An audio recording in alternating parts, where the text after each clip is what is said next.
जी अस्सलाम वालेकुम दोस्तों, ये आज का शिकार। आज माशाल्लाह बहुत मज़ा आया बटेर पकड़ने का।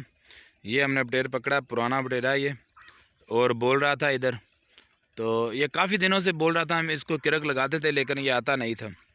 तो आज इसको अंधेरे में मैंने किरक लगाई है। जब बोल रहा था तो ये सीधा किरक पे आके पट्टी में लगा।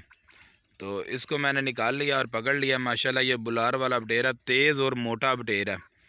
तो इंशाल्लाह इसको तैयार करेंगे फग्गन चेतर में। इसकी आवाज़ जो है वो रिकॉर्डिंग करेंगे और वो भी आप लोगों को अपलोड करके दिखाएंगे। इंशाल्लाह इसकी आवाज़ सुनाएंगे। वीडियो अच्छी लगे तो प्लीज़ हमारे चैनल को ज़रूर सब्सक्राइब कर लें और उसके साथ ही बेल का बटन दबा दें, ताकि इस तरह की और अच्छी अच्छी वीडियो आप लोगों को सबसे पहले मिलती रहे।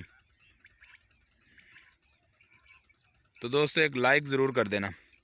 ये देखें पुराना बटेरा, ये देखें।